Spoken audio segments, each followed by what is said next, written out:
Hello everybody, here's part 1 of that part 2 series I was talking about.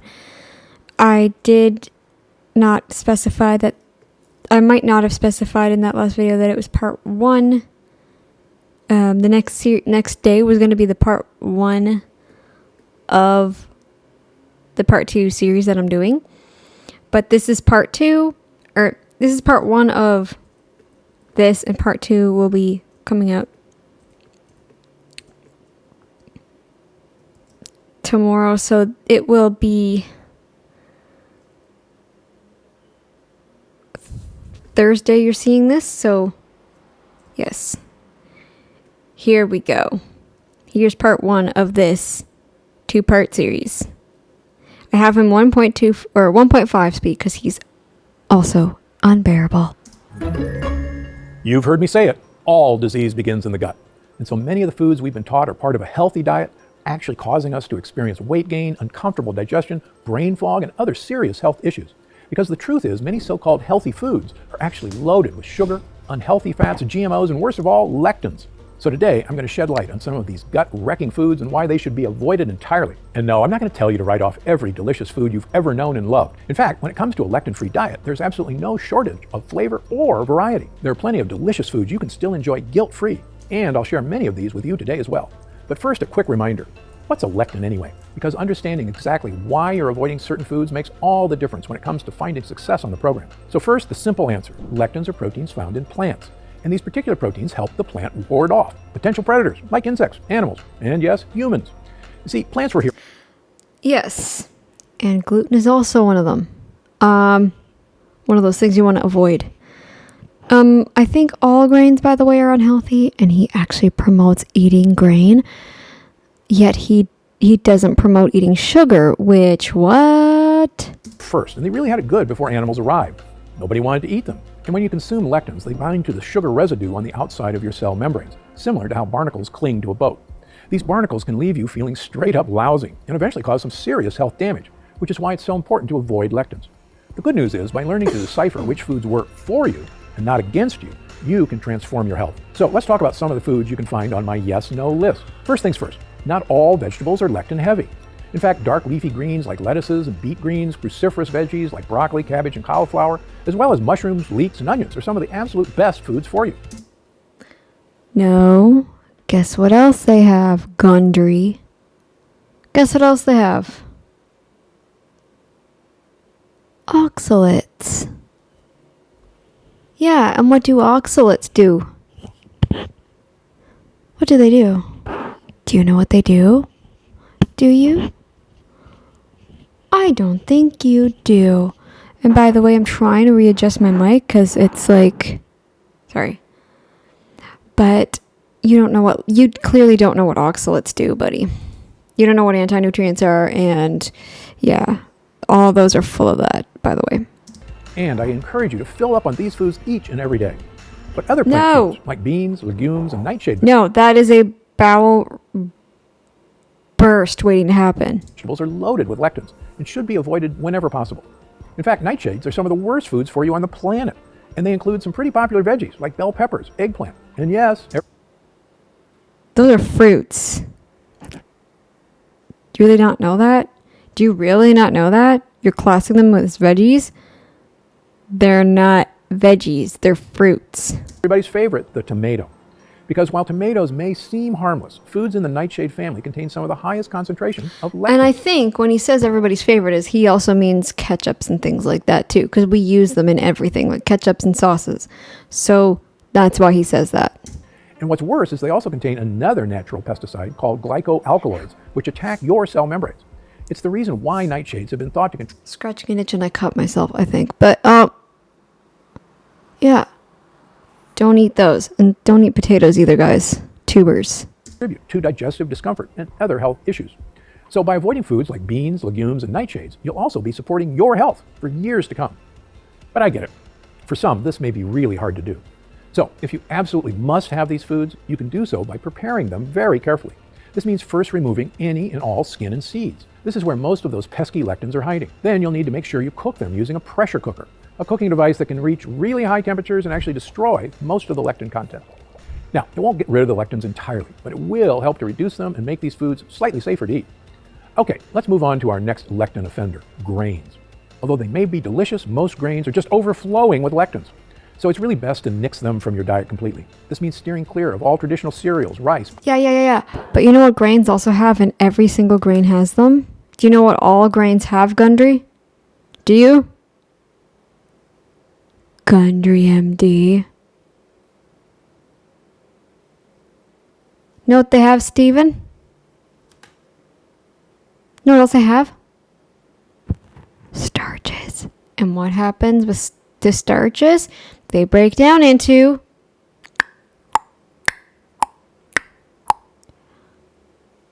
still can't think of it? Sugar! I can't believe I had to explain that to you. Pasta and bread. Now I know, this is definitely not easy for most people to do, but rest assured, there are still two grains that are really great for your health, millet and sorghum. And they both work wonderfully as replacements for traditional grains. No. No. No.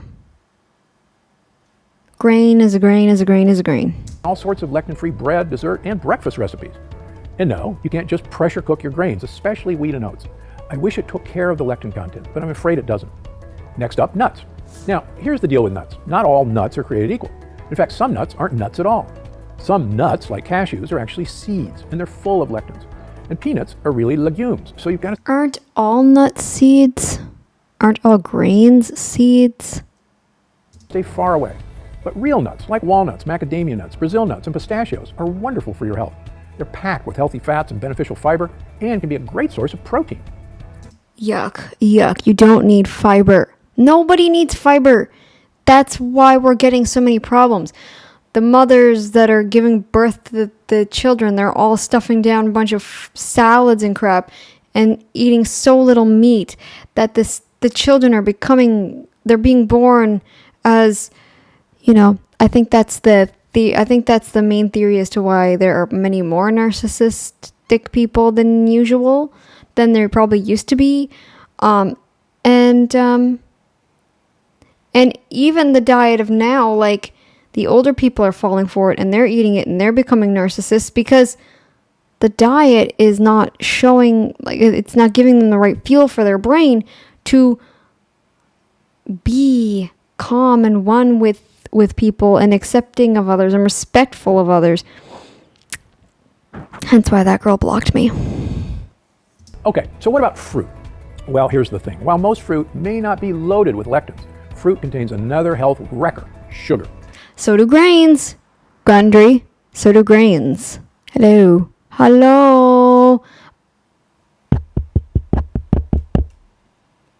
Wake up, Gundry.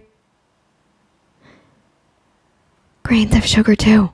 More specifically, fructose, a naturally occurring type of sugar. But whether it's fructose, glucose, or sucrose, sugar is sugar, plain and simple. And it's a huge contributing And all grains have sugar too, Gundry. So, what are you going to say about that? factor to why obesity is such a prevalent issue in this country. Because fruit was never meant to be consumed. But you know what else the Egyptians were eating a lot of? Grain. You know what else causes obesity? Grain. You know what a lot of really super morbidly obese people eat? Grain.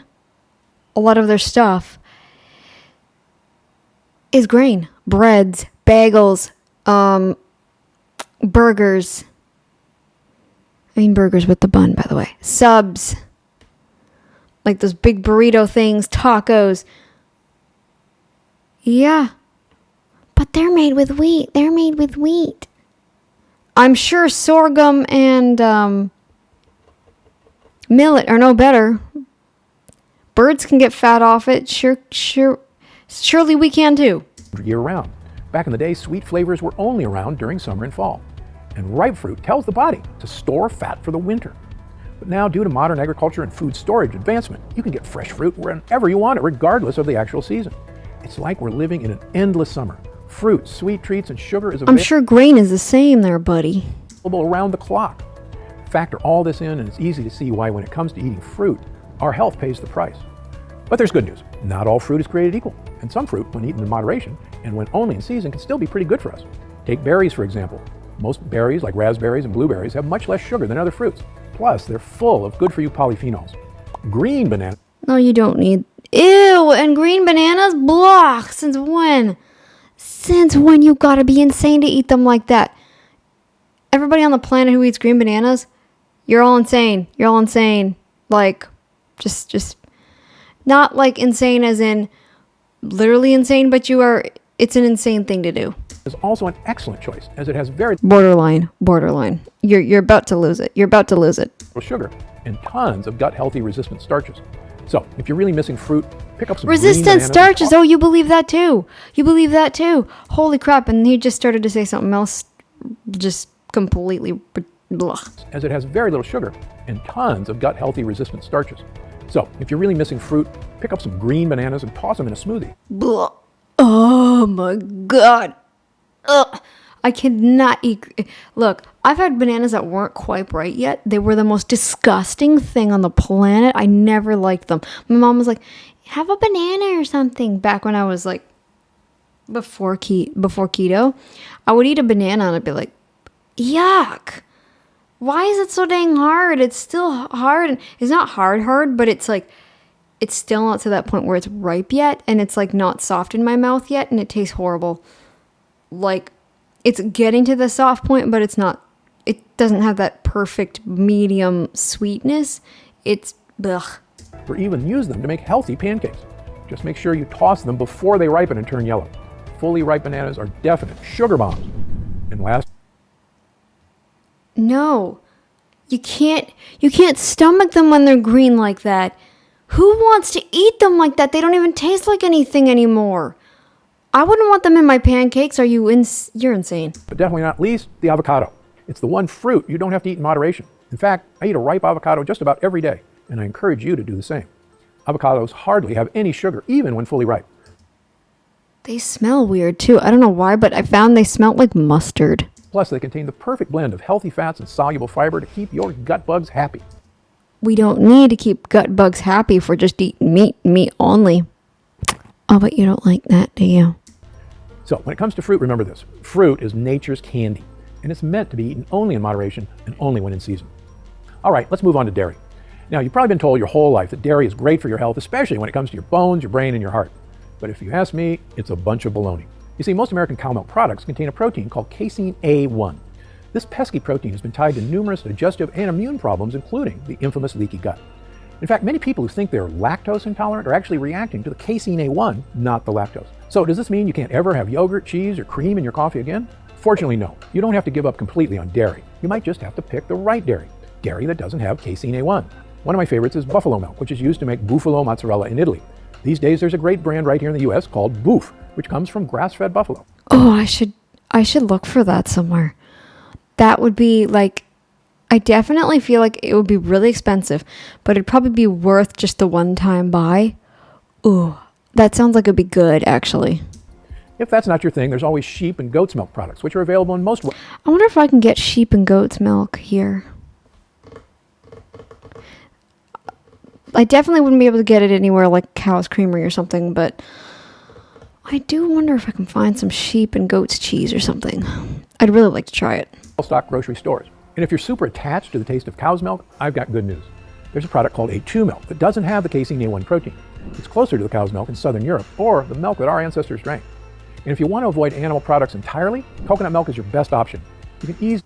No, you can't be healthy avoiding animal products altogether. You cannot be healthy eating only plants. Gundry, I think you even know that yourself. Come on. You find coconut milk, yogurt, Deep down, you know that. and even ice cream in stores today. Okay, so what about meat? Well, it turns out we really are what we eat. And the animals we eat, we are what they eat too. So when we consume animal products, the nutrients in the plants the animal ate pass into our bodies and become assimilated into our cells as well. The issue is today almost all. Yeah, but it's such a small fraction that you'd have to have a lot of damage already done to your body to react to it. Like, that's what I've heard in science class. It's such a very, very tiny amount. It's like 0.001% or something like that. I can't even remember the number. All farm-raised animals are fed mostly grains, corn, and soybeans. That's right, lectins. I don't believe the island animals here are. On top of that, there's tons of research out there showing that high animal protein diets are actually linked to weight gain and shorter lifespans. Oh, shut up. Shut all the way up now, Gundry. You shut up all the way. Shut up all the way. High fat, moderate protein. And I think even 50-50 on the fat and protein is better. So the fact of the matter is, your ideal diet should be mostly plant-based. No. I didn't think you were vegan, but I think you are vegan. I think you avoid meat entirely, but you just don't say that you do. You can enjoy animal protein in small amounts as long as you... No. You're a human being. All human beings. I've heard people trash talk you because of your speech and your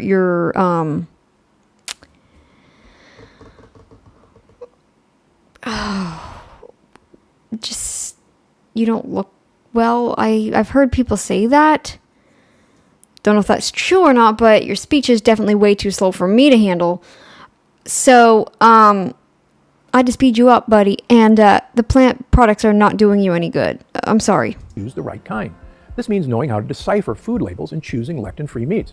You sound like you're fake. You're putting on a fake voice, too. But they don't make it easy. There are tons of misleading labels used to sell meat products.